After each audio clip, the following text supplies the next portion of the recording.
ورحمۃ اللہ وبرکاتہ۔ حضور میں حسن رضا اتاری پشاور سے عرض کر رہا ہوں۔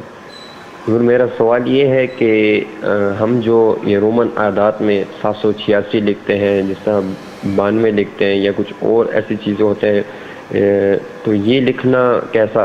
مطلب ایک دیوبندی سے طرح بات ہو رہی تھی، وہ کہتا ہے کہ آپ لوگوں نے ویسے یہ مذاق بنایا ہوا ہے، آپ نے مطلب بسم اللہ الرحمن الرحیم کو آپ 786 میں لکھ رہے ہیں، تو ایک زمانہ ایسا آئے گا کہ پورے قرآن پاک کو آپ ہندسوں میں کر دیں گے، تو یہ تو اسلام میں نہیں ہے، قرآن و حدیث میں اس کا ثبوت نہیں ہے۔ تو مجھے تو علم نہیں ہے اس بارے میں، تو میں نے ابھی آپ کا پیج وزٹ کر رہا تھا، تو اس میں واٹس ایپ نمبر تھا، تو اگر اس بارے میں آپ میری رہنمائی فرما دیں، جزاک اللہ خیرہ، اللہ تعالیٰ آپ کو جزائے خیر عطا فرمائے۔ السلام علیکم ورحمۃ اللہ وبرکاتہ۔ وعلیکم السلام ورحمۃ اللہ وبرکاتہ۔ حروف ابجد کہاں سے ثابت ہیں؟ ایک دن آئے گا کہ آپ لوگ حروف ابجد جس طرح بسم اللہ الرحمن الرحیم کے لیے 786 لکھتے ہیں، ایک دن پورے قرآن کے نمبر بنا دو گے اور بولو گے یہ نمبر پڑھ لو، پورا قرآن ہو گیا آپ کا۔ تو یہ معترض کا اعتراض بالکل جاہلانہ ہے۔ اگر 786 کہیں لکھا ہو تو اس سے بسم اللہ الرحمن الرحیم ادا ہو گیا، ایسا کسی کا بھی اعتقاد نہیں ہوتا ہے۔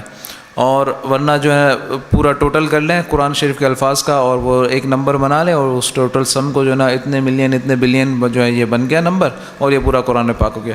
یہ معترض کی لا علمی اور اس کی جہالت پر دلیل ہے جو وہ اس نے ایسی بات کی ہے۔ جہاں تک حروف ابجد کا سوال ہے تو اس کا وجود حضور علیہ الصلوۃ والسلام کے ظاہری زمانے میں بھی تھا۔ تفسیر بیضاوی میں سورہ بقرہ کے اندر حاشیہ شیخ زادہ میں یہ حدیث پاک منقول ہے، صفحہ نمبر 65 پر یہ حدیث پاک لکھی ہوئی ہے، جو پرانا مطبوعہ حاشیہ شیخ زادہ علی تفسیر البیضاوی آتا تھا کہ، اور حاشیہ شیخ زادہ کے جو مصنف ہیں علامہ شیخ زادہ، یہ 951 سنہ ہجری میں ان کا وصال ہے، 951 سنہ ہجری، اور ابھی کون سا چل رہا ہے؟ 1437، یعنی 486 برس تو ان کے وصال کو ہو گئے۔ اور ظاہر یہ کتاب لکھی ہے انہوں نے تو اپنے وصال سے پہلے ہی حاشیہ یہ لکھا ہوگا۔ وہ حدیث پاک نقل فرماتے ہیں کہ حضرت عبداللہ ابن عباس رضی اللہ تعالیٰ عنہما سے مروی ہے کہ ابو یاسر ابن اخطب کا بھائی حی ابن اخطب اور کعب ابن اشرف نے حضور علیہ الصلوۃ والسلام کو قسم دے کر الف لام میم کے بارے میں پوچھا کہ یہ آپ پر ایسے ہی نازل ہوا ہے؟ تو حضور علیہ الصلوۃ والسلام نے ارشاد فرمایا ہاں ایسے ہی نازل ہوا ہے۔ اس پر حی نے کہا اگر آپ سچے ہیں تو آپ کی یہ امت صرف چند سال رہے گی، تو ہم اس دین کو کیسے قبول کریں؟ الف لام میم کے حروف کے بحساب ابجد ظاہر ہے کہ 71 سال میں یہ قوم مٹ جائے گی، یعنی الف لام میم کے حروف ابجد اس نے نکالے اور 71 نکال کے کہا کہ 71 سال میں آپ کی قوم، آپ کی امت ختم ہو جائے گی۔ تو حضور علیہ الصلوۃ والسلام مسکرائے۔ حی نے کہا اس کے علاوہ بھی ہے؟ سوال کیا۔ حضور علیہ الصلوۃ والسلام نے ارشاد فرمایا ہاں الف لام میم صاد بھی ہے۔ تو حی نے کہا یہ تو 161 ہے، 161، جو پہلے سے زیادہ ہے۔ پھر اس نے کہا کیا اور بھی ہے؟ حضور علیہ الصلوۃ والسلام نے ارشاد فرمایا ہاں الف لام را بھی ہے۔ تو حی نے کہا یہ تو پہلے اور دوسرے سے بھی زیادہ ہے۔ ہم گواہی دیتے ہیں کہ اگر آپ سچے ہیں تو آپ کی امت کا غلبہ صرف 231 سال تک رہے گا۔ پھر اس نے کہا کیا اس کے علاوہ بھی ہے؟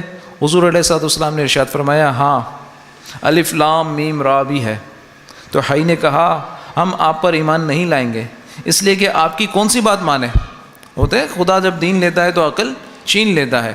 تو یہ بات ہے کہ یہ جو یہود کا یہ جو آ کے سوالات کرنا اور حروف ابجد کے طور سے جو ہے ان حروف مقطعات کے حروف ابجد سے تعداد نکالنا، نمبر نکالنا اور اس سے کچھ مراد لینا، تو یہ اس بات کا ثبوت ہے کہ اس وقت بھی حضور علیہ السلام کے ظاہری زمانے میں بھی حروف ابجد کا اور یہ اس علم کا وجود تھا۔ یہ نوپید علم نہیں ہے۔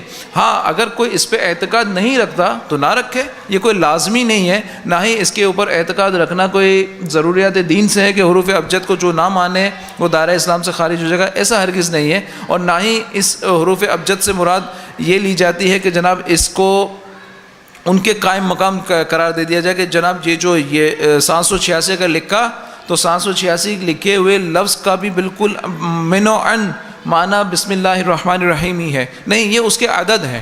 عدد یہ تعویذات وغیرہ میں بھی استعمال کیے جاتے ہیں، حروف مقطعات کے عدد یا حروف ابجد وغیرہ کے ذریعے تعویذات بھی لکھے جاتے ہیں۔ اور حدیث پاک میں ہے کہ ما رآہ المسلمون حسنا فہو عند اللہ حسن، جو مسلمانوں کے نزدیک جو چیز اچھی ہے وہ اللہ تعالیٰ کے نزدیک بھی اچھی ہے۔ تو حروف ابجد کوئی نئی چیز نہیں ہے، اور نہ ہی اہل سنت مسلمانوں کا یہ عقیدہ یا یہ کوئی ایسا روٹین ہے کہ اس کو ہم یہ مانتے ہوں کہ جناب یہ بالکل اس کا ریپلیسمنٹ ہے کہ قرآن پاک کو معاذ اللہ ثم معاذ اللہ ایک طرف طاق میں رکھ دیا جائے اور صرف حروف ابجد کے جو ہے نا ڈیجیٹل لائف ہم گزار لیں، ایسا ہرگز نہیں ہے۔ واللہ تعالی اعلم۔